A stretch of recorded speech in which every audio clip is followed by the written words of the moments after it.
السلام عليكم ورحمة الله وبركاته.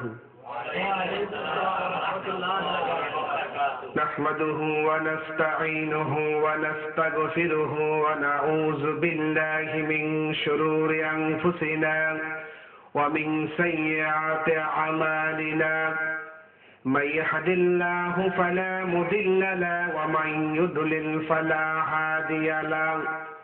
ونشهد أن لا إله إلا الله وحده لا شريك له. ونشهد أن سيدنا وحبيبنا ومولانا محمدا عبده ورسوله الذي أرسله بالحق بشيرا ونذيرا وداعيا إلى الله بإذنه وسراجا منيرا. الحمد لله. আল্লাহ পাকের দরবারে লাখো কোটি শুকরগুজার হচ্ছি, যেই মহান মনিব আজকে এই জান্নাতের বাগানে জান্নাতি পরিবেশে কোরআনে কারীমের তাফসীর তরজমা তার বয়ান শোনার জন্য বক্তা এবং শ্রোতা হিসাবে আমাদেরকে মঞ্জুর করেছেন। আল্লাহ পাকের কালাম রব্বানি তার বয়ান শোনার জন্য দিক বিদিক থেকে আল্লাহর মুমিন বান্দারা সমবেত হয়েছে।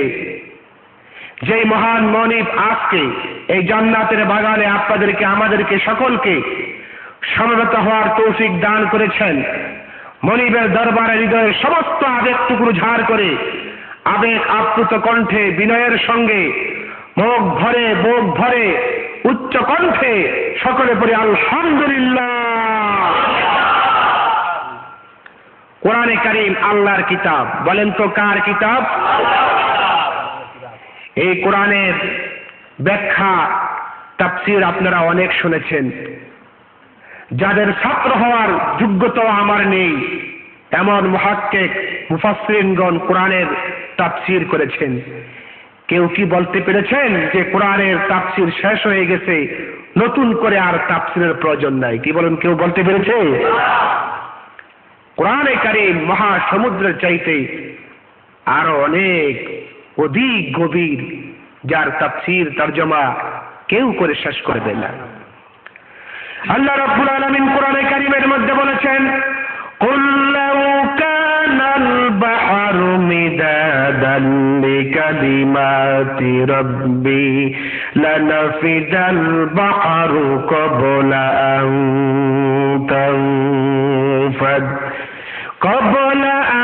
تنفد كلمات ربي ولو جئنا بمثله مددا. নবী আপনি বলুন, আমার আল্লাহর কালামের ব্যাখ্যা লেখার জন্য সমুদ্র মহাসমুদ্রের সমস্ত পানিকে যদি কালি বানানো হয় আর সকল গাছগুলোকে যদি কলম বানানো হয়, তাহলে পানিরূপী কালি দিয়ে কাঠরূপী কলম দিয়ে আমার আল্লাহর কালামের ব্যাখ্যা লেখা যদি শুরু হয়ে যায়, লিখতে লিখতে দরিয়ার সব পানি শেষ হয়ে যাবে, আরো পানি ভরে দেওয়া হবে। তা দিয়েও যদি আল্লাহর কালামের ব্যাখ্যা লেখা শুরু হয়ে যায়, দরিয়ার সব পানি শেষ হয়ে যাবে, গাছরূপী কলম শেষ হয়ে যাবে, আল্লাহর কালামের ব্যাখ্যা লেখা শেষ হবে না। সুবহানাল্লাহ। ওয়ালাউ আন্না মা ফিল আরদি মিন শাজারাতিন আকলামুন ওয়াল বাহরু ইয়ামুদ্দুহু মিন বা'দিহি সাবআতু আবহুরিন মা নাফিদাত কালিমাতুল্লাহ। সাত দরিয়ার পানিকে যদি কালি বানায়া, দুনিয়ার সমস্ত গাছপালাকে যদি কলম বানায়া আল্লাহর কোরআনের ব্যাখ্যা লেখা শুরু হয়ে যায়, সব শেষ হয়ে যাবে, আল্লাহর কালামের ব্যাখ্যা লেখা শেষ হবে না। সুবহানাল্লাহ, সুবহানাল্লাহ। আমরা মুসলমান, আমরা কি বলেন তো সবাই? চিৎকার মেরে বলেন, আমরা কি? আমরা পড়েছি লা ইলাহা ইল্লাল্লাহু মুহাম্মাদুর রাসূলুল্লাহ, লা ইলাহা ইল্লাল্লাহ লা ইলাহা ইল্লাল্লাহ লা ইলাহা ইল্লাল্লাহ লা ইলাহা ইল্লাল্লাহ লা ইলাহা ইল্লাল্লাহ মুহাম্মাদুর রাসূলুল্লাহ সাল্লাল্লাহু আলাইহি সাল্লাম। আমরা আল্লাহর প্রতি ঈমান এনেছি। কার প্রতি? আল্লাহর হুকুম ছাড়া কেউ ঈমান আনতে পারবে না। কি বলেন, পারবে? আল্লাহ রাব্বুল আলামিন বলেন, ওয়ালাউ শাআ রাব্বুকা লাআমানা মান ফিল আরদি কুল্লুহুম জামিআ আফা আনতা তুকরিহুন নাসা হাত্তা ইয়াকুনু মুমিনিন। হে নবী, তোমার প্রতিপালক ইচ্ছে করলে পৃথিবীতে যারা আছে সকলকে একসাথে ঈমান দান করতে পারে। সুবহানাল্লাহ। হে নবী, তুমি মুমিন হওয়ার জন্য কোন মানুষের প্রতি জবরদস্তি করতে পারবে না, জোর করে কাউকে ঈমানের প্রতি আহ্বান তুমি করতে পারবে না। আল্লাহ রাব্বুল আলামিন বলেন, ওয়ামা কানা লিনাফসিন আন তুমিনা ইল্লা বিইذনিল্লাহ ওয়া ইয়াজআলুর রিজসা আলাল্লাযীনা লা ইয়াকিলুন। আল্লাহর হুকুম ব্যতীত কারো ঈমান আনা কারো পক্ষে সম্ভব নয়, কারো শব্দ নয় যে আল্লাহর হুকুম ছাড়া ঈমান আনতে পারবে। যারা অনুধাবন করে না, আল্লাহ তাদেরকে কুলুষ লিপ্ত করে থাকেন। তারা হচ্ছে দোষী, তারা হচ্ছে আল্লাহর শত্রু। কারণ মানুষ ইচ্ছে করলেই ঈমান আনতে পারবে না। কি বলেন, পারবে? পারবে না। বিশ্বনবী যখন কালেমার দাওয়াত দিল, লা ইলাহা ইল্লাল্লাহু মুহাম্মাদুর রাসূলুল্লাহ সাল্লাল্লাহু আলাইহি সাল্লাম, আল্লাহর নবী যখন কালেমার দাওয়াত দিল, মক্কার কাফির মুশরিকরা নবীজির বিরোধিতা করতে লাগলো। আল্লাহর হাবিব আল্লাহর কাছে দোয়া করলেন, রব্বুল আলামিন আমার মনে সাক্ষী দেয়, তুমি যদি ওমর ইবনুল খাত্তাব অথবা ওমর ইবনুল হিকাম, আবু জাহেলের নাম চলে ওমর ইবনুল হিকাম, আল্লাহ গো যদি তুমি আবু লাহাবকে, আবু জাহেলকে অথবা ওমর ইবনুল খাত্তাবকে ইসলাম ধর্মে দীক্ষিত করতা, তাহলে আমার ইসলামটা অতি তাড়াতাড়ি করে বিজয়ী লাভ করত। নবীজির মন চায়, কিন্তু নবী তো ইচ্ছা করে কাউকে ঈমান আনাইতে পারে না। আল্লাহর কাছে যখন বিশ্বনবী দোয়া করলেন, রব্বুল আলামিন নবীর দোয়া কবুল করলেন। হযরত ওমর রাদিয়াল্লাহু তাআলা আনহু হাতের মধ্যে খোলা তরবারি নিয়ে বিশ্ব নবীর কল্যাণ আনার জন্য যাচ্ছেন। রাস্তার মধ্যে তার এক বন্ধু আবু নাইমের সঙ্গে সাক্ষাৎ হয়ে গেল। উনি বলছে, ভাই কোথায় যাও? কয় বিশ্ব নবীর কল্যাণ আনতে যাই। নাইম বলছে, আল্লাহ যাকে নবী করে পাঠিয়েছেন, দুনিয়ার কোন শক্তি সেই নবীর কল্যাণ আনতে পারবে না। সুবহানাল্লাহ, সুবহানাল্লাহ। আল্লাহ যদি কারো উপকার করে, কল্যাণ করে, পৃথিবীর কেউ কি তার ক্ষতি করতে পারবে? আল্লাহ রাব্বুল আলামিন বলে, হে নবী, وَإِن يَمْسَسْكَ اللَّهُ بِضُرٍّ فَلَا كَاشِفَ لَهُ إِلَّا هُوَ وَإِن يُرِدْكَ بِخَيْرٍ فَلَا رَادَّ لِفَضْلِهِ। হে নবী, আল্লাহ যদি আপনার কোনো কল্যাণ করে, উপকার করে, পৃথিবীর কেউ আপনার ক্ষতি করতে পারবে না। আল্লাহ যদি আপনার কোনো ক্ষতি করে, পৃথিবীর কোন মানুষ আপনার উপকার করতে পারবে না। চিৎকার এবারে বলেন সুবহানাল্লাহ। নাইম বলছে, বন্ধু মুহাম্মদের কল্যাণতে যাচ্ছ না? বলে, হ্যাঁ। তোমার তো সাহস কম নয়। তুমি কি জানো তোমার বোন ফাতেমা আর তোমার ভগ্নিপতি ইসলাম কবুল করেছে? ওমর বলছে, বলো কি? যাও গিয়ে দেখে। হযরত ওমর নবীজির বাড়িতে না গিয়ে রিটার্ন ব্যাক করে তার বোন ফাতেমার বাড়িতে গিয়ে দূরের থেকে শুনতে পাইলেন ফাতেমা আল্লাহর কোরআন পড়ে, তাহা মা আনজালনা আলাইকাল কুরআনা লিতাশকা। এই আয়াত হযরতে ফাতেমা দূরের থেকে তেলাওয়াত করতেছিল। আর আয়াতের শব্দগুলো ওমরের কানের মধ্যে তীরের মতো বিদ্ধ হতেছিল। হযরত ওমর বাড়িতে গিয়ে বললেন, বোন, শুনতে পারলাম তুমি নাকি মুহাম্মাদের কালমা পড়েছ। বলা, পড়েছি। হযরত ওমর ইসলাম তখন তিনি কবুল করেন নাই। তরবারি উল্টা পিঠ দিয়ে ভগ্নিপতিকে মার শুরু করে দিলেন। ওমরের বোন তার স্বামীকে বাঁচাবার জন্য উপরে গিয়া পড়লেন, বোনেকেও মারলেন, ভগ্নিপতিকে মেরে রক্তাক্ত করে ফেললেন হযরত ওমর। কিছুক্ষণ পরে হযরত ওমর যখন বুঝতে পারলেন তার বোন এবং ভগ্নিপতির চেহারা দিয়ে রক্ত পড়তেছে, উনি লজ্জিত হলেন। বললেন, বোন, আমি যখন আসতেছিলাম তখন তুমি কি পড়তেছিলে, একটু আমাকে দাও, আমি শুনি, অথবা আমার কাছে দাও, আমি একটু পড়ে দেখি। ওমরের বোন বললেন, ভাই, এটা ইচ্ছে করলে তুমি পড়তে পারবে না, কারণ এটা হলো আল্লাহর কোরআন।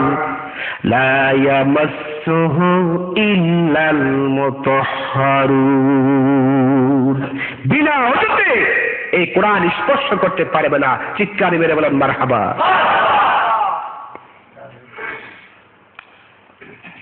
হযরত ওমর ওযু করে আসলেন, গোসল করে আসলেন, তার হাতে দেওয়া হলো সূরা তাহা, সে আয়াতে কারিমা সমূহ উনি তেলাওয়াত করলেন। বললেন, কোথায় পাইলা বোন? হযরত ওমরের বোন বললেন, ভাই, যেই মুহাম্মাদের কলমা কাটার জন্য তুমি হাতের মধ্যে তরবারি নিয়ে বের হয়েছো, সেই মুহাম্মাদের উপরে আল্লাহ রাব্বুল আলামিন এই কোরআনে কারীম নাযিল করেছে। সুবহানাল্লাহ বিহামদি।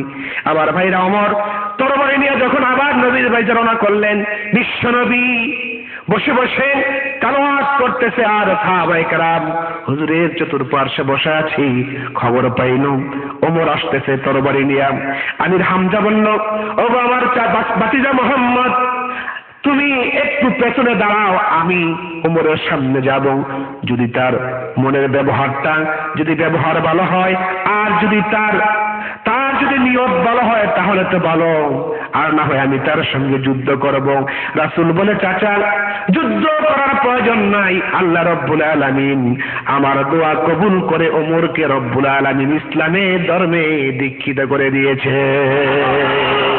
হযরত ওমর কাছে গিয়া নবীকে সালাম করল, আর তরবারি ফলাইয়া দিয়া নবীর পায়ের মধ্যে পড়ে গেল। ইয়া রাসূলুল্লাহ, বুঝতে পারি না আপনার চেহারা মুবারকের ভিতরে এমন নূর, আর আপনার মুখে কোরআনের ভাষা, আমার মনটা মুগ্ধ হয়ে গেছে, আমি প্রাণ মুগ্ধ হয়ে গেছে। ইয়া রাসূলুল্লাহ, আর কাফের থাকতে চাই না, তাড়াতাড়ি আমাকে পড়ায়া দেন মধুর কালেমা।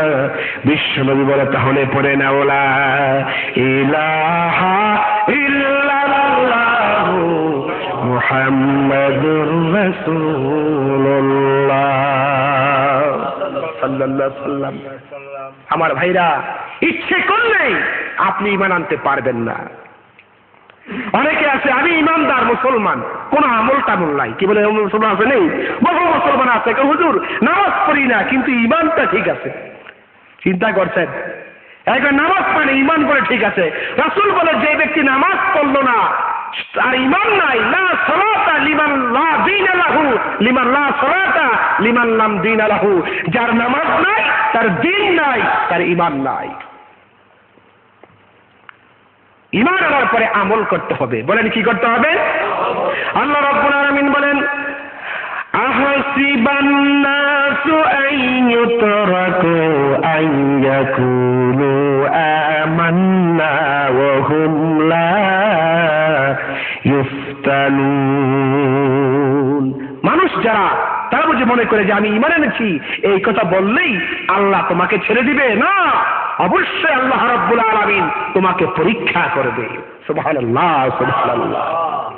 وَلَقَدْ فَتَنَّا الَّذِينَ مِنْ قَبْلِهِمْ فَلَيَعْلَمَنَّ اللَّهُ الَّذِينَ صَدَقُوا وَلَيَعْلَمَنَّ الْكَاذِبِينَ।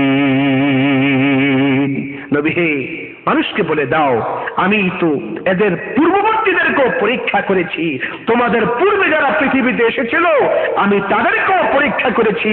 আল্লাহ অবশ্যই প্রকাশ করে দিবেন কারা সত্যবাদী আর কারা মিথ্যাবাদী। বলেন তো, 5 এবং ফেল পরীক্ষা না দিলে বুঝতে পারবে? পরীক্ষা আগে দিতে হবে। যদি কৃতকার্য হয় রেজাল্ট ভালো করবে, যদি খাতার মধ্যে ভালো লেখে। আর যদি লেখতেই না পারে তাহলে কি করবে? সে ফেল করবে। আল্লাহ পরীক্ষা করবেন কারা সত্যবাদী আর কারা মিথ্যাবাদী। আমাদের পূর্বে যারা পৃথিবীতে এসেছিল তাদেরকেও আল্লাহ পরীক্ষা করেছেন। সুবহানাল্লাহ, সুবহানাল্লাহ।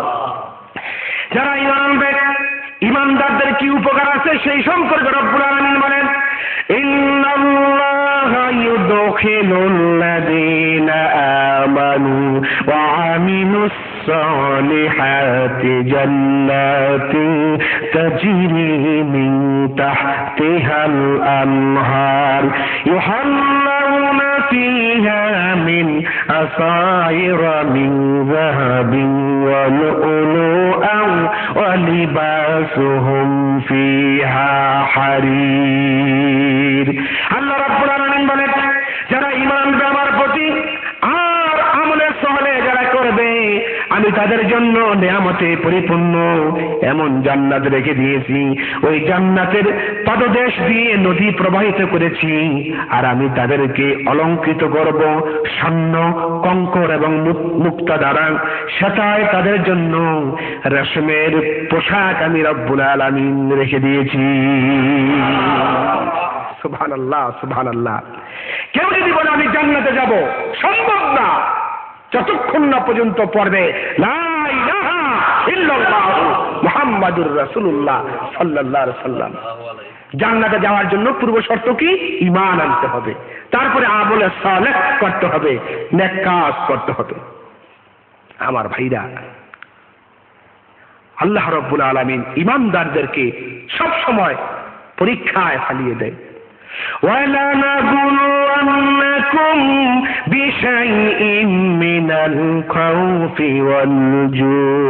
وَالْجُوعِ وَنَقْصٍ مِّنَ الْأَمْوَالِ وَالْأَنفُسِ وَالثَّمَرَاتِ وَبَشِّرِ الصَّابِرِينَ।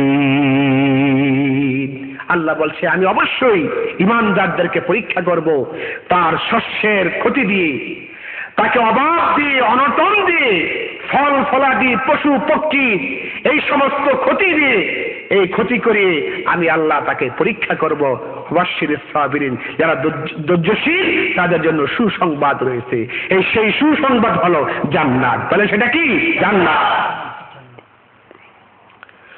আমার ভাইরা, বিশ্বনবী মুহাম্মদ সাল্লাল্লাহু আলাইহি সাল্লাম বুখারী শরীফের হাদিসের মধ্যে এসেছে, তিনি যখন কালেমার দাওয়াত দিলেন মক্কা শরীফে, একজন এতিম যুবক, নাম তার আব্দুল উজ্জা। বলেন কি নাম? আব্দুল উজ্জা। গরিব মানুষ, টাকা নাই, পয়সা নাই, মা বাবা নাই, মা আছে। এতিম এই বালক, তার চাচা লালন পালনের দায়িত্ব গ্রহণ করলেন। আব্দুল উজ্জা বিশ্বনবীর কাছে গিয়ে বিশ্বনবীর এই দাওয়াত, কালেমার দাওয়াত, ঈমানের দাওয়াত তিনি জানতে পারলেন। মক্কা শরীফে আখির নবী, শেষ নবী মুহাম্মদ সাল্লাল্লাহু আলাইহি ওয়াসাল্লাম আগমন করেছে। আব্দুল উজ্জা বলল, চাচা, মুহাম্মাদুর রাসূলুল্লাহ সাল্লাল্লাহু আলাইহি ওয়াসাল্লাম উনি বিশ্বনবী, আপনি কি তা মানেন কিনা? চাচা বললেন, আব্দুল উজ্জা, আমার তো মনে হয় তিনি বিশ্বনবী, শেষ নবী হবে। চাচা, আপনি কি তাকে বিশ্বনবী হিসাবে মানেন কিনা? চাচা বলেন, মানি না, কিন্তু উনি বিশ্বনবী, এটা সত্য কথা। আব্দুল উজ্জা বললেন, চাচা, আপনি কি ঈমান গ্রহণ করবেন, ইসলাম গ্রহণ করবেন? চাচা বললেন, আমি ইসলাম কবুল করব না। আব্দুল উজ্জা বলল, চাচা, দীর্ঘদিন পর্যন্ত আমি মনে মনে চিন্তা করতেছিলাম আপনি ইসলাম কবুল করবেন, আপনার সাথে আমিও একসাথে দুইজন ইসলাম কবুল করব। হ্যাঁ চাচা, আপনি যখন ইসলাম কবুল করবেন না, তাহলে আমি আপনার সামনে আমার ঘোষণা দিচ্ছি, আশহাদু আল্লা ইলাহা ইল্লাল্লাহু ওয়াহদাহু লা শারীকা লাহু ওয়া আশহাদু আন্না মুহাম্মাদান আবদুহু ওয়া রাসূলুহু। আমি ঈমান আনলাম, আমি মুসলমান হয়ে গেলাম। সুবহানাল্লাহ বলো। আল্লাহ রাব্বুল আলামিন বলেন অহুদু ইলা তাইয়িবি মিনাল কওলি ওয়া হুদু ইলা সিরাতিল হামিদ। তাদেরকে পবিত্র বাক্যের অনুগামী করা হয়েছিল। সেই পবিত্র বাক্য হলো লা ইলাহা ইল্লাল্লাহু মুহাম্মাদুর রাসূলুল্লাহ সাল্লাল্লাহু আলাইহি ওয়াসাল্লাম।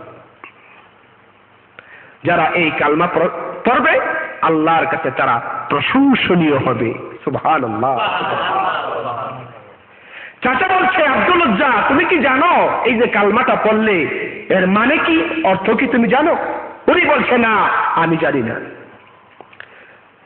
চাচা বলছে এর অর্থ হচ্ছে তোমাকে যে আমি বাড়ি ঘর জায়গা জমিন যা দিয়েছি সব তুমি ফিরাইয়া দাও। উনি বলছে, আব্দুল উজ্জা বলছে আপনি সব এগুলো ফিরিয়ে নেন। কই এখানেই শেষ নয়, তোমার গায়ে যে জামা আছে আর পরনে যে লুঙ্গি আছে সেটাও দিতে হবে। গায়ের জামা আর পরনের লুঙ্গিটা পর্যন্ত দিয়ে দিয়েছে। এবার চিন্তা করে দেখেন কত চড়া দামে ইসলাম তিনি কবুল করেছে। ইমানের কত দাম, ইমানের কত মূল্য। হযরতে আব্দুল উজ্জা গায়ের জামা আর পরনের লুঙ্গি দিয়ে উলঙ্গ অবস্থায় 20 বছরের যুবক হযরতে আব্দুল উজ্জা মার কাছে এসেছে। মা ঘরের ভিতরে, ঘরের দরজার সামনে দাঁড়ান। আব্দুল উজ্জা তার মাকে বলে, মা গো, ও মা, আমি তোমার সন্তান আব্দুল উজ্জা এসেছি। সন্তানের গলার আওয়াজ শুনে মা আর দেরি করলেন না, আস্তে করে ঘরের দরজা যখন খুললেন দেখলেন সন্তান উলঙ্গ। মা 2 হাত দিয়ে চক্ষু চেপে ধরেছে, বাবা গো তোমার এই অবস্থা কেন?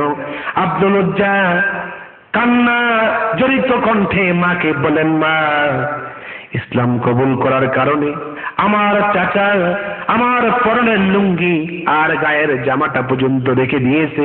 মা গো আমি পাগল হয়ে গেছি, আমি মদিনায় চলে যাব বিশ্ব নবী মুহাম্মদুর রাসূলুল্লাহর কাছে। সুবহানাল্লাহ, আমি পাগল হয়ে গেছি। মা গো তোমার কাছ থেকে বিদায় নিতে এসেছি, আর এসেছি যদি তোমার কাছে কোনো কাপড় থাকে আমাকে একটু কাপড় দাও, লজ্জাস্থানটা ডাকতে পারলেই হয়। মা গরিব মানুষ, সামান্য একটু কাপড় দিল। বুখারী শরীফের হাদিসের মধ্যে এসেছে মা উনি কোত্থেকে কাপড় দিল, গরিব মানুষ একটা ছোট্ট কাপড় দিলেন। নাবি ডাকলে হাঁটু ডাকে না, হাঁটু ডাকলে নাবি ডাকে না, এমন সংকীর্ণ কাপড় পরিধান করে হযরতে আব্দুল উজ্জা মদিনায় বিশ্ব নবীর দরবারে চলে গেল। সুবহানাল্লাহ, সুবহানাল্লাহ। নবীজি মদিনা শরীফে তার মসজিদের সামনে বসা আছে। আমি গত 2 বছর আগে সোনার মদিনা বিশ্ব নবীর রওজা মোবারক সবুজ গম্বুজটা আমি দেখে এসেছি। সুবহানাল্লাহ, সুবহানাল্লাহ। এমন কোন কঠিন হৃদয়ের মানুষ নাই, রাসূলুল্লাহর ওখানে গেলে, তার রওজা মোবারকের সামনে গেলে চোখ দিয়া অনবরত ধা ধা করে পানি পড়তে থাকে। আরে যিনি শুয়ে আছেন শাফায়াতের কান্ডারি নবী মুহাম্মদুর রাসূলুল্লাহ সাল্লাল্লাহু আলাইহি ওয়াসাল্লাম, তিনি হচ্ছেন আমাদের উম্মতের কান্ডারি, তিনি হলেন আমাদের শাফায়াতের কান্ডারি নবী মুহাম্মদুর রাসূলুল্লাহ সাল্লাল্লাহু আলাইহি ওয়াসাল্লাম। আমার ভাইরা, বিশ্ব নবী মুহাম্মদ সাল্লাল্লাহু আলাইহি ওয়াসাল্লাম সাহাবীদেরকে নিয়ে বসা আছেন মসজিদে নববীতে। উলঙ্গ অবস্থায় আব্দুল উজ্জা ছোট্ট কাপড় পরিধান করে রাসূলের দরবারে আসলেন। হুজুর তাকিয়ে দেখলেন মুখে ক্ষুধার্তের ছাপ, চুলগুলা উস্কি খুস্কি পাগলের মতো দেখা যায়। রাসূল বলছে, ও মিয়া কে তুমি? আমি আব্দুল উজ্জা। তোমার এই অবস্থা কেন? সব ঘটনা তিনি খুলে বললেন। হুজুর বললেন, তোমার নাম তো আব্দুল উজ্জা নয়, তোমার নাম আব্দুল্লাহ। সুবহানাল্লাহ, সুবহানাল্লাহ, সুবহানাল্লাহ। আমার ভাইরা, রাসূলুল্লাহ বললেন, সাহাবায়ে কেরাম আব্দুল উজ্জাকে কাপড়ের ব্যবস্থা করো। কাপড় আনা হলো। আহলে সুফা মদিনা শরীফে একটা জায়গা আছে, বাবে জিব্রাইল বরাবর এই জায়গাটা। সেখানে যে দরজা দিয়া জিবরাইল আলাইহিস সালাম প্রবেশ করতেন নবীজির কাছে, ওখানেই ছোট্ট একটা জায়গা, আপনারা স্টেজে যতগুলা লোক বসা আছেন এতটুকুন জায়গা হবে, সেখানে 70 জন সাহাবী ওখানে থাকতেন। তারা হুজুরের ঘরে যদি রান্না হতো, পাক হতো, তারা খাইতেন, পাক না হলে না খেয়ে থাকতেন। আমার ভাইরা, রাসূলুল্লাহ বললেন, ও সাহাবারা, আমার এই আব্দুল্লাহকে কোরআন শরীফ পড়তে দাও। যেরকম সুবহানাল্লাহ। হযরতে আব্দুল উজ্জা চিল্লায় চিল্লায় কোরআন শরীফ তেলাওয়াত করতেন। সাহাবায়ে কেরাম হুজুরের কাছে গিয়ে বলেন, ইয়া রাসূলুল্লাহ, আব্দুল উজ্জা যে কোরআন শরীফ পড়ে, চিল্লায় চিল্লায় কোরআন পড়ে, আমরা নামাজ পড়তে পারি না, নামাজের ডিস্টার্ব হয়, ইবাদতের ডিস্টার্ব হয়, তেলাওয়াতের ডিস্টার্ব হয়। ইয়া রাসূলুল্লাহ, আব্দুল্লাহকে একটু আস্তে আস্তে করে কোরআন শরীফ পড়তে বলেন। আল্লাহর হাবিব বলেন, ও সাহাবায়ে কেরাম, হযরতে আব্দুল্লাহর ব্যাপারে তোমরা কোনো আপত্তি করিও না, কারণ আব্দুল্লাহ যে ইসলাম কবুল করেছে, অনেক মূল্য দিয়া ঈমান গ্রহণ করেছে, তারা চিল্লায় চিল্লায় কোরআন শরীফ পড়তে যাও, তার ব্যাপারে কোনো আপত্তি তোমরা করিও না। একটুখানি জিকির করেন, লা ইলাহা ইল্লাল্লাহ, জোরে লা ইলাহা ইল্লাল্লাহ, লা ইলাহা ইল্লাল্লাহ, লা ইলাহা ইল্লাল্লাহ, লা ইলাহা ইল্লাল্লাহ, লা ইলাহা ইল্লাল্লাহ, লা ইলাহা ইল্লাল্লাহ, মুহাম্মাদুর রাসূলুল্লাহ সাল্লাল্লাহু আলাইহি ওয়াসাল্লাম। আল্লাহ রাব্বুল আলামিন বলেন, ওয়ালা নাবলুওয়ান্নাকুম হাত্তা না'লামাল মুজাহিদিনা মিনকুম ওয়াস-সাবিরিনা ওয়া নাবলুয়া আখবারাকুম।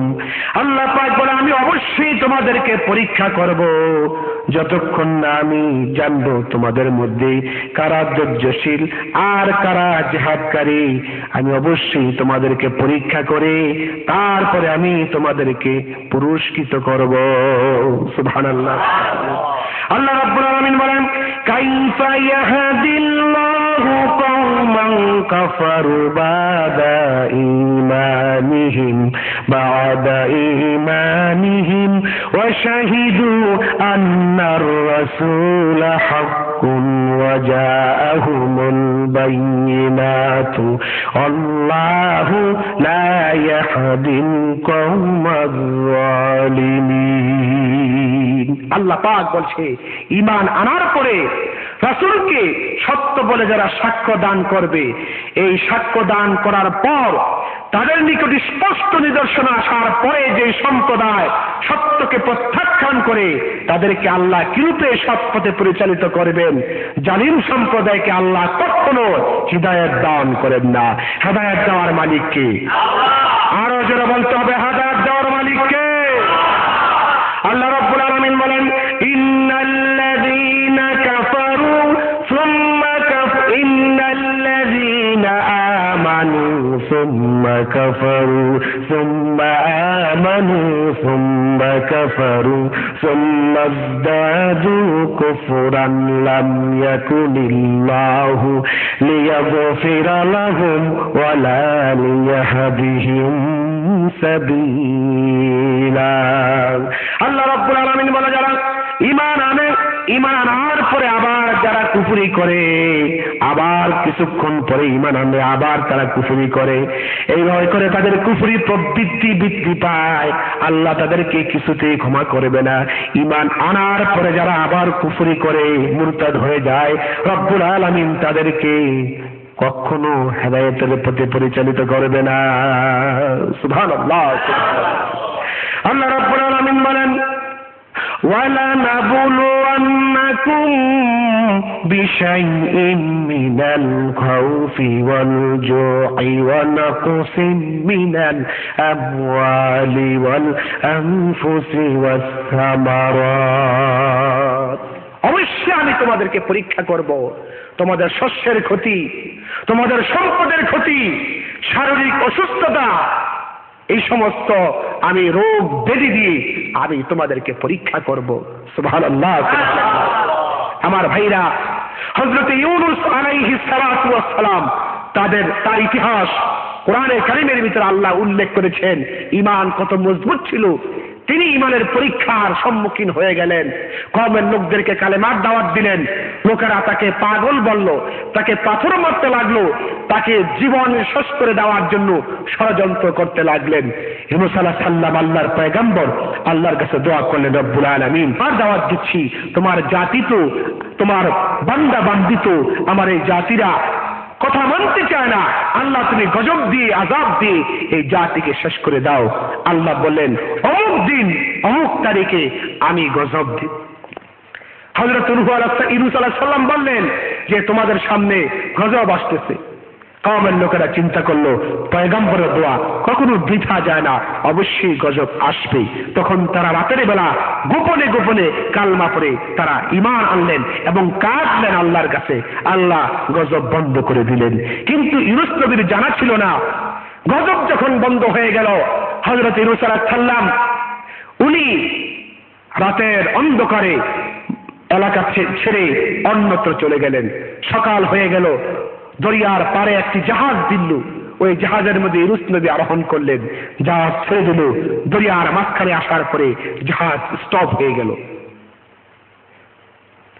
জাহাজের যিনি কাপ্তান, উনি আল্লাহর কাছে ফরিয়াদ করলেন। ইলহামের মাধ্যমে আল্লাহ জানিয়ে দিল, এই জাহাজে আমার একজন বান্দা আছে, আমার এক গোলাম আছে, আমার কাছ থেকে পারমিশন না নিয়ে অন্যত্র চলে যায়, সুতরাং তাকে দরিয়ায় ছেড়ে দাও, তাহলে তোমার জাহাজ চলবে। লটারির মাধ্যমে হযরত ইউনূসের নাম উঠে গেল। সুবহানাল্লাহ, সুবহানাল্লাহ। হযরত ইউনূসকে যখন দরিয়ায় ছেড়ে দিলেন, আল্লাহ রাব্বুল আলামিন হুকুম করলেন দরিয়ার বিশাল এক মাছকে, ও মাছ, আমার একজন মেহমান, আমার পয়গম্বর ইউনূস নবী আসতেছে দরিয়ার মধ্যে। দরিয়ায় নিক্ষেপ হওয়ার সঙ্গে সঙ্গে মাছ তুমি তাকে গিলে ফেলবে, কিন্তু খবরদার একটি কথা মনে রাখবে, আমার ইউনূসকে তুমি গিলতে পারবে, হজম করা তোমার জন্য আমি আল্লাহ হারাম করে দিলাম। সুবহানাল্লাহ বিহামদি। মাছ হযরত ইউনূস নবীকে গিললেন, দরিয়ার তলদেশে চলে গেলেন। ইউনূস নবী চিন্তা করলেন, হায় হায়, আমি তো কঠিন পরীক্ষার সম্মুখীন হয়ে গেছি, এখন আমি কি করব, আমার তো উপায় নাই। ইউনূস নবী মাছের পেটের ভিতরে, রাতের অন্ধকার, মাছের অন্ধকার আর পানির অন্ধকার, তিনটা অন্ধকারের ভিতর থেকে ইউনূস নবী চিন্তা করলো, এখন যদি আমার জগতের প্রতিপালক রহমানুর রহিম আল্লাহকে ডাকি, আমার আল্লাহ কি আমার ডাক শুনতে পারবে কিনা। এই জল্পনা কল্পনা যখন তিনি করতেছিলেন, হঠাৎ করে ইউনূস নবী মাছের পেটের ভিতর থেকে শুনতে পারলেন, চতুর্দিক থেকে দরিয়ার তলদেশে আল্লাহ আল্লাহ নামের আওয়াজ শোনা যায়।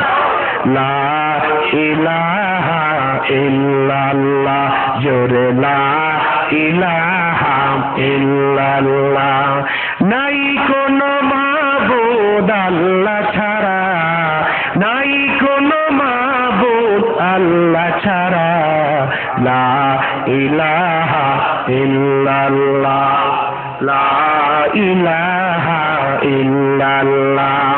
হায়াতের মালিক যে আল্লাহ, মৌতের মালিক সে আল্লাহ, হায়াতের মালিক যে আল্লাহ, মৌতের মালিক সে আল্লাহ। জোরে লা ইলাহা ইল্লাল্লাহ, জোরে জোরে লা ইলাহা ইল্লাল্লাহ, লা ইলাহা ইল্লাল্লাহ। হাসাবার মালিক যে আল্লাহ, কাদাবার মালিক সে আল্লাহ, হাসাবার মালিক যে আল্লাহ, কাদাবার মালিক সে আল্লাহ। পরলা ইলাহা ইল্লাল্লাহ, লা ইলাহা ইল্লাল্লাহ, লা ইলাহা ইল্লাল্লাহ, মুহাম্মাদুর রাসূলুল্লাহ। জোরে সুরে পড়েন, লা ইলাহা ইল্লাল্লাহ, মুহাম্মাদুর রাসূলুল্লাহ সাল্লাল্লাহু আলাইহি ওয়াসাল্লাম। আমার ভাইরা, হযরত ইউনূস নবী মাছের পেটের ভিতরে যখন আল্লাহ আল্লাহ নামের আওয়াজ শুনতে পেলেন, উনি সঙ্গে সঙ্গে ডাক দিলেন, লা ইলাহা ইল্লা আনতা সুবহানাকা ইন্নী কুনতু মিনাজ জালিমিন। এই দোয়া আপনারা পারেন তো? কোরআন বলছে, ওয়াজান্নুন ইয যাহাবা মুগাদিবান ফাযান্না আন লান নাকদির আলাইহি ফানাদা ফিল যুলুমাতি আল্লা ইলাহা ইল্লা আনতা সুবহানাকা ইন্নী কুনতু মিনাজ জালিমিন। স্মরণ করো সেই সময়ের কথা, আমার ইউনুস যখন মাছের পেটের ভিতরে থেকে আমাকে ডেকেছিল। সুবহানাল্লাহ। আমি মাছের পেটের কি দরজা জানালা আছে নাকি? দরজাও নাই, জানালাও নাই, মাছের পেটের ভিতরে একটু রাতের অন্ধকার, আর একটা হলো মাছের পেটের অন্ধকার, আরেকটি হলো পানির অন্ধকার। তিনটা অন্ধকারের ভিতরে থেকে হযরত ইউনুস নবী যখন আল্লাহকে ডাকলেন, ইউনুস চিন্তা করল, এই দরিয়ার তলদেশে মাছের আর প্রাণী যারা আছে তাদের আল্লাহ আল্লাহ নামের আওয়াজ যদি শুনতে পায়, আমি যদি এই অন্ধকারের ভিতরে মাছের পেটের ভিতরে থেকে আল্লাহকে আল্লাহ বলে ডাকি, আমার মন সাক্ষী দেয় আমার আল্লাহ আমার ডাক শুনতে পাবে। কি বলেন, কোনো অসুবিধা আছে নাকি? কেউ যদি রাত্র 3টা বাজে আল্লাহকে আল্লাহ করে ডাকে, আল্লাহ শোনেন? অবশ্যই শোনেন। একজন বুড়া মানুষ দেখেন না, বুড়া হইলে অনেক রোগ হয়ে যায়। এক পিরি সব বিমারি, এক রোগে হাজারো রোগ সৃষ্টি হয়ে যায়। এক বুড়া ডায়াবেটিক্সের রোগী, রাত্র বাজে 1টা, এই 9টা থেকে শুরু করে 1টা পর্যন্ত তার বুড়িরে লইয়া বুড়ায় অন্তত 12-14 বার পেশাবখানায় গেছে পেশাব করতে। বুড়িও একেবারে অধৈর্য হয়ে গেছে, বুড়া এবার যদি বুড়া পেশাবে ধরে আমি আর যাবো না, তুমি একাই যাবা।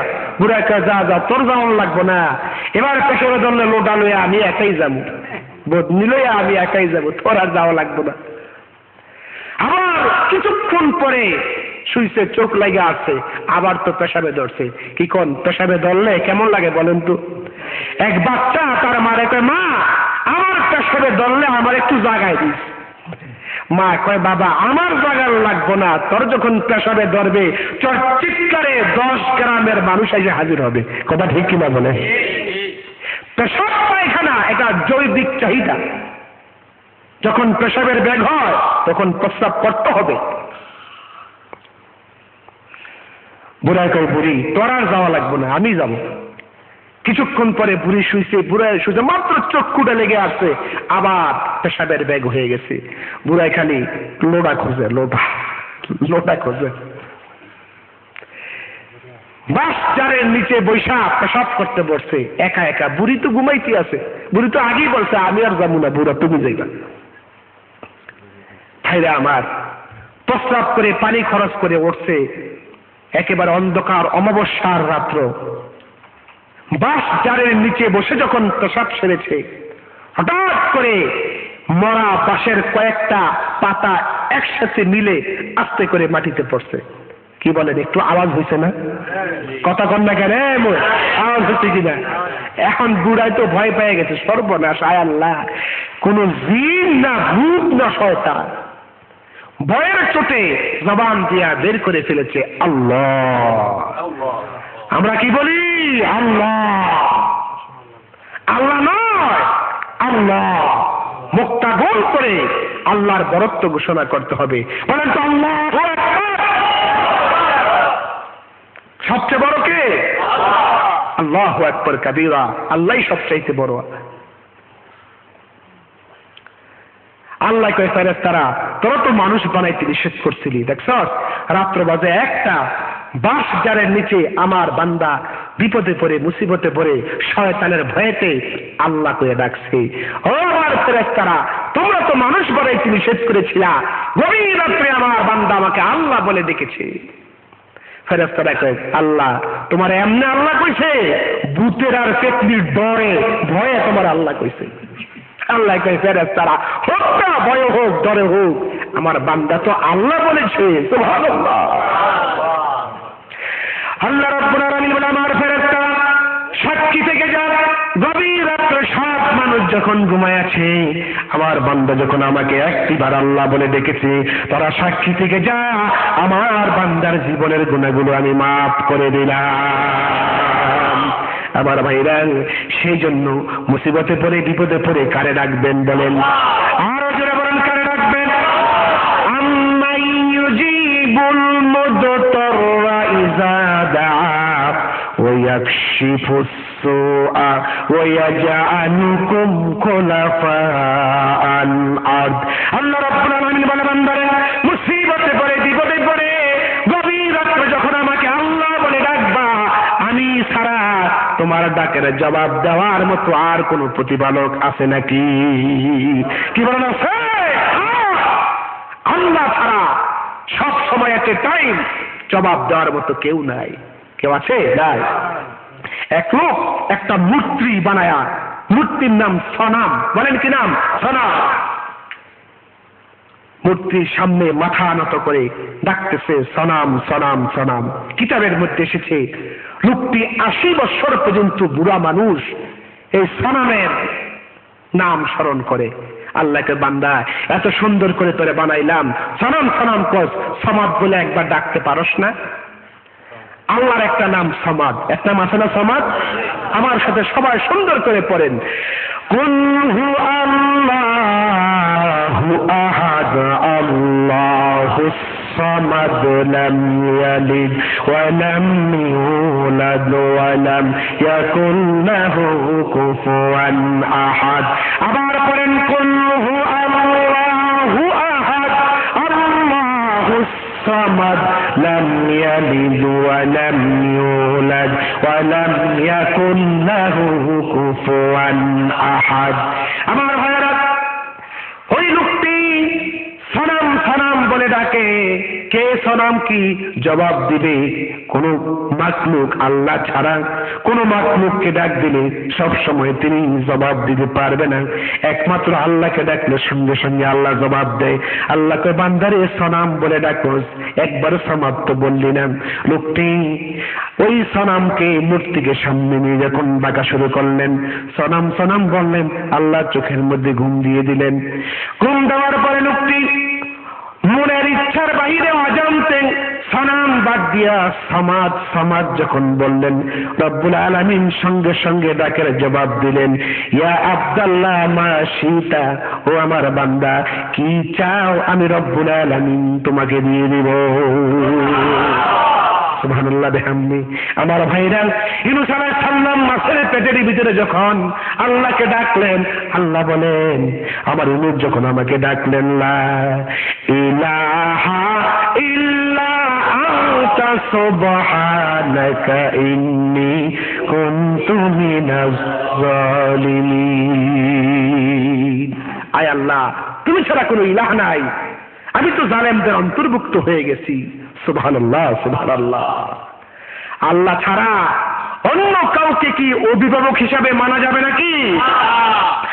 আল্লাহু ওয়ালিয়ুল্লাযীনা আমানু ইউখরিজুহুম মিনাজ যুলুমাতি ইলান নূর ওয়াল্লাযীনা কাফারু আউলিয়াহুমুত তাগুত يخرجونهم من النور إلى الظلمات أولئك أصحاب النار هم فيها خالدون।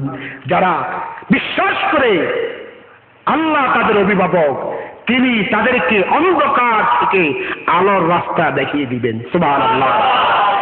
আর যারা আল্লাহকে অভিভাবক হিসাবে মানবে না, শয়তানকে তাগুতকে যারা অভিভাবক হিসাবে মানবে, আল্লাহ তাদেরকে আলোর রাস্তা থেকে অন্ধকার দেখায় দিবে। আর কিয়ামতের কঠিন ময়দানে রব্বুল আলামিন অগ্নির অধিবাসী, জাহান্নামের অধিবাসী আল্লাহ পাক তাদেরকে করাবেন। তাদের জন্য কিয়ামতের দিন কোনো অভিভাবক থাকবে না। আল্লাহকে যারা দুনিয়ার মধ্যে অভিভাবক হিসাবে মানবে, রব্বুল আলামিন কাল কিয়ামতের কঠিন ময়দানে ওই বান্দাকে রব্বুল আলামিন জান্নাত দান করে দিবে। সুবহানাল্লাহ বিহামদি। আমার ভাইয়েরা, হযরত ইউনূস যখন গভীর অন্ধকারে রাতের বেলা মাছের পেটের ভিতর থেকে আল্লাহকে আল্লাহ বলে ডাকলো, আল্লাহ বলে আমার ইউনূস যে আমাকে ডাকলো, এই ডাকটো আকাশের কোনো ফেরেশতা শুনে নাই, দরিয়ার কোনো প্রাণী শুনে নাই, পৃথিবীর কোনো মানুষ শুনে নাই, কিন্তু আমি আরশের মালিক আল্লাহ রব্বুল আলামিন আমার ইউনূস নবীর ডাকটা আমি শুনতে পেরেছি। আল্লাহু আকবার, চিৎকার মেরে বলো। সঙ্গে সঙ্গে জবাব দিয়ে দিলাম, ফাস্তাজাবনা লাহু ওয়া নাজ্জাইনাহু মিনাল গাম্মি ওয়া কাযালিকা নুনজিল মুমিনিন। আমি জবাব দিয়ে দিলাম, বিপদ দিয়ে আমি, মুসিবত দিয়ে তাকে আমি বাঁচাইয়া দিলাম। মাছকে হুকুম করলাম, মাছরে আমার ইউনূসকে দরিয়ার মধ্যে বমি করে ফেলিয়ে দে, দরিয়ার কিনারায়। আল্লাহ পাক বলে শুধু ইউনূসকে নয়, ওয়া কাযালিকা, এইভাবে করে মুসিবতে পড়ে, বিপদে পড়ে যদি ইউনূসের মতো কেউ আমাকে স্মরণ করে, নুনজিল মুমিনিন, আমি ইউনূসকে যেইভাবে করে মুসিবত থেকে, বিপদ থেকে বাঁচাইয়া দিলাম, এইভাবে করে আমি মুমিনদেরকে বিপদ থেকে বাঁচাইয়া দিব। আমার ভাইরা, ইমানদার যারা, মুমিন যারা, অবশ্যই আল্লাহ তাদেরকে পরীক্ষা করেন। কথা ঠিক কিনা বলেন? এই ইমানের পরীক্ষা সামুদ জাতিদের সামনে এসেছিল। সামুদ জাতিদের নবী হযরতে সালেহ আলাইহিস সালাতু ওয়াস সালাম, তিনি 900 বছর পর্যন্ত পৃথিবীতে বেঁচে ছিলেন। সালেহ আলাইহিস সালাম কওমের লোকেরা বললেন, আপনি তো নবী? বলে হ্যাঁ, তবে আপনাকে আমরা পরীক্ষা করব। কি পরীক্ষা? আপনি নবী কিনা একটু টেস্ট করব আপনাকে।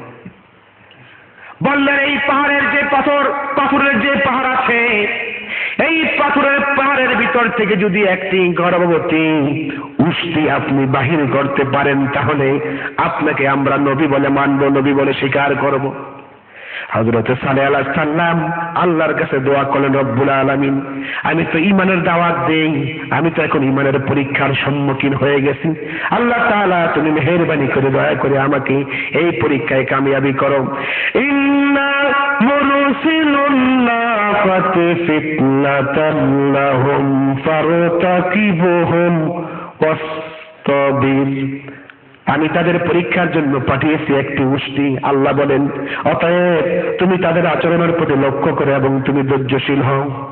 হযরত সালেহ আলাইহিস সালাম আল্লাহর কাছে দোয়া করার পরে রব্বুল আলামিন হুকুম করলেন, সালেহ রে, এই মুহূর্তে আমার নাম নিয়ে তুমি এই পাথরের পাহাড়ের সামনে দাঁড়াও, ডাক দাও। ডাক দেওয়ার সঙ্গে সঙ্গে আমি আল্লাহ রব্বুল আলামিন এই পাথরের পাহাড়ের ভিতর থেকে আমি 10 মাসের গর্ভবতী একটা উষ্টি আমার আপন কুদরতে আমি বাহির করে দিব। সুবহানাল্লাহ, সুবহানাল্লাহ। মক্কা মদিনায়, আমাদের দেশে পাহাড় হলো কিসের পাহাড় বলেন তো? মাটির পাহাড়। কিন্তু মক্কা মদিনায় গোল্ড মেডেল স্টেনের ভিতরে যতগুলো পাহাড় আছে সব হচ্ছে পাথরের পাহাড়। সুবহানাল্লাহ, সুবহানাল্লাহ। এই পাহাড় হলো আল্লাহর একটা নিদর্শন। পাহাড় কি? আল্লাহর নিদর্শন। এই পৃথিবী আমাদেরকে নিয়ে যাতে নড়াচড়া না করে সেই জন্য আল্লাহ পাহাড় স্থাপন করেছেন পৃথিবীতে। আল জিবালা আওতাদা, আল্লাহ পৃথিবীতে পাহাড়কে দিয়ে পৃথিবীকে স্থির করে দিয়েছে, প্যারেড মেরে দিয়েছে। সুবহানাল্লাহ, সুবহানাল্লাহ। আজকের মাহফিলে অন্যতম বিশেষ অতিথি বিশ্ববরণ্য মুফাসসির আল্লামা মিজানুর রহমান যুক্তিবাদী সাহেব, তিনি আমার আগে কিছু কথা বলেছেন। আল্লাহ তাকে হায়াতে তৈয়বা দান করুন, বলেন আমিন। এবং অত্যন্ত সুমিষ্ট কণ্ঠে নাতে রাসূল সাল্লাল্লাহু আলাইহি ওয়াসাল্লাম পাঠ করেছেন আমার অত্যন্ত স্নেহের আমার ছোট ভাই জনাব হাফেজ হারুনুর রশিদ সাহেব। তিনি শ্রোতাকে মুগ্ধ করে দিয়েছেন। আল্লাহ তাকে কবুল করুক, বলেন আমিন।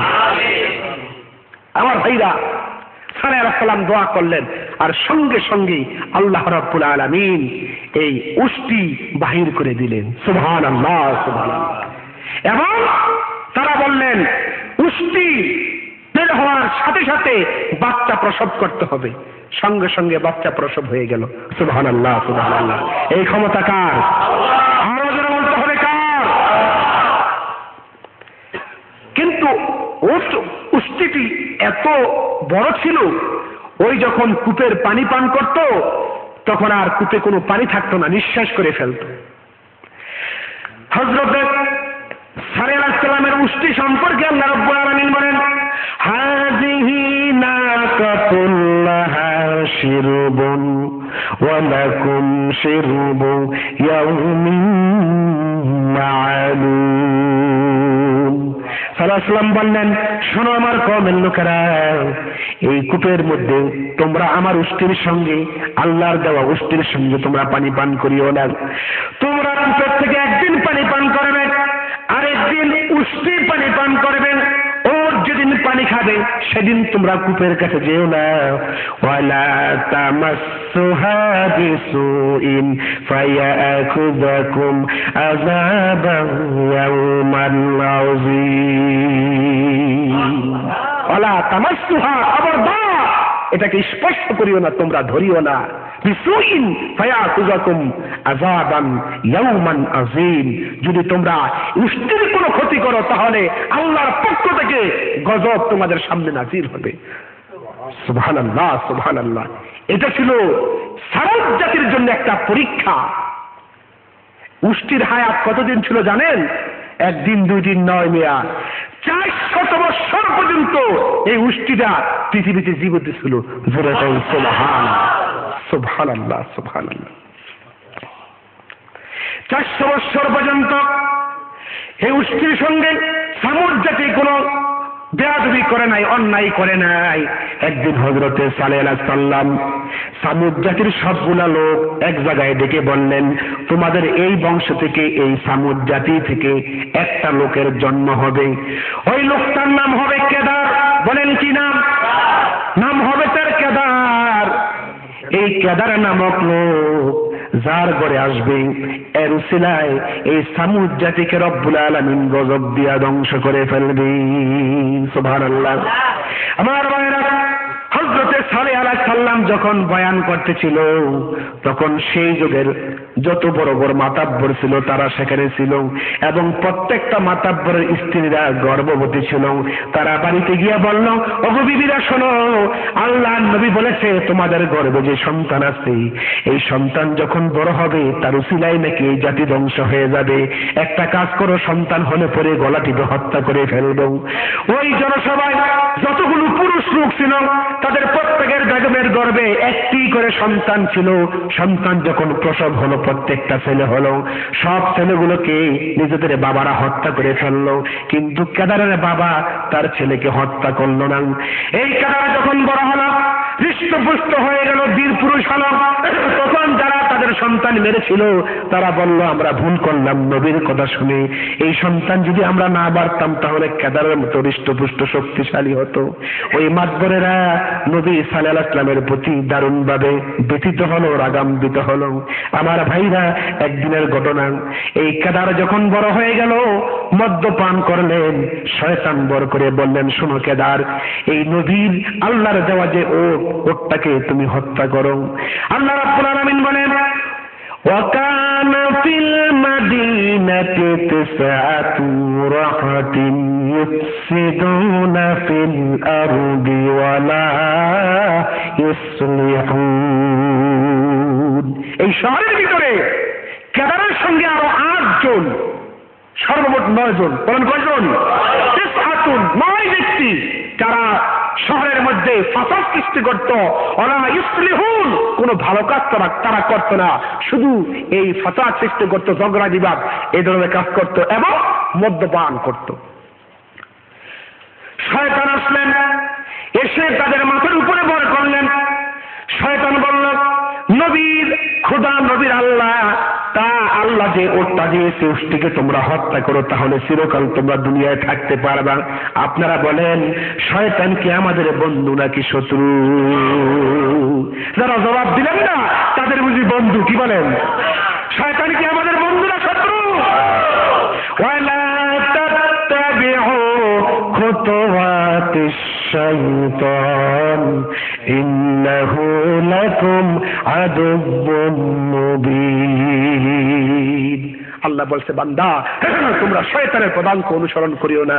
আপনারা বলতে পারেন হুজুর র্যাবের অনেক শক্তি, শয়তান যাতে আমাদেরকে এখান থেকে কাউকে উঠায় নিতে না পারে এই জন্য র্যাব অফিসে ফোন করব, 20-25 জন র্যাব এসে মাহফিলকে চতুর্দিক যা ঘিরে রাখবে যাতে শয়তান ঢুকতে না পারে। কি বলেন? র্যাবে পারবে? জোরে কোন পারবে? আর্মিতে বুঝি পারবে? কেউ পারবে না। কিন্তু শয়তান থেকে বাঁচতে হলে আল্লাহর দেওয়া ভাষা, ওই ভাষা যদি আমরা প্রয়োগ করি তাহলে শয়তান দূর হয়ে যাবে। আউযু বিল্লাহি মিনাশ শাইতানির রাজিম যখন বলবেন শয়তান আর আপনার মাঝখানে আল্লাহ একটা পর্দা ফালাই দিবে। যেরকম সুবহানাল্লাহ।